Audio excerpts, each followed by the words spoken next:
হাবিল ও কাবিলের ঘটনা মানবিতিহাসের প্রথম হত্যাকাণ্ড এবং হৃদয় বিদারক ঘটনা। আদম আলাইহিসসালামের দুই পুত্র হাবিল ও কাবিল। একজন ছিল তাকওয়াবান, আল্লাহ ভীরু, অন্যজনের অন্তরে ছিল হিংসা ও অহংকার। তাদের পিতা আদম আলাইহিসসালাম বললেন, হে বৎস, আল্লাহর সন্তুষ্টি অর্জনের উদ্দেশ্যে তোমরা দুজন কুরবানি পেশ করো।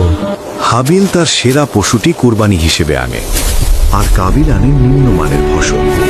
এরপর আকাশ থেকে আগুন নেমে হাবিলের কুরবানি গ্রহণ করা হয়, আর কাবিলের কুরবানি উপেক্ষিত ও অগ্রাহ্য হয়। এটি দেখে কাবিল হিংসা ও ক্রোধে দগ্ধ হয়ে গর্জন করে বলল, তোর কুরবানি কবুল হলো, আর আমারটা নয় কেন? আল্লাহ তো কেবল মুত্তাকিদের কাছ থেকেই কবুল করেন। কাবিল প্রচণ্ড রেগে গিয়ে চিৎকার শুরু করল, আমি তোকে হত্যা করব, আমি তোকে হত্যা করব। তুমি আমাকে হত্যা করতে হাত বাড়ালেও আমি তোমাকে হত্যা করতে হাত বাড়াবো না। আমি আল্লাহকে ভয় করি। আমি চাই যে তুমি আমার পাপ ও তোমার পাপ নিজের ওপর বহন করো, ফলে তুমি জাহান্নামীদের অন্তর্ভুক্ত হয়ে যাও। আর এটাই জালিমদের প্রতিদান। অবশেষে কাবিলের কুপ্রবৃত্তি তাকে তার ভ্রাতৃ হত্যায় প্ররোচিত করল। অতঃপর সে তাকে হত্যা করল, ফলে সে ক্ষতিগ্রস্তদের অন্তর্ভুক্ত হয়ে গেল।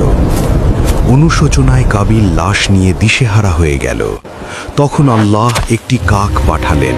সে মাটি খুঁড়ে দেখালো কিভাবে ভাইয়ের লাশ গোপন করতে হয়। হায় আফসোস, আমি কি এই কাকটির সমানও হতে পারলাম না? আর সে গভীর অনুতাপে ডুবে গেল। এই ঘটনা আমাদের শিক্ষা দেয়, হিংসা ও অহংকার মানুষকে ধ্বংস করে, আর তাকওয়া, আল্লাহ ভীরুতাই আল্লাহর কাছে গ্রহণযোগ্যতার মাপকাঠি।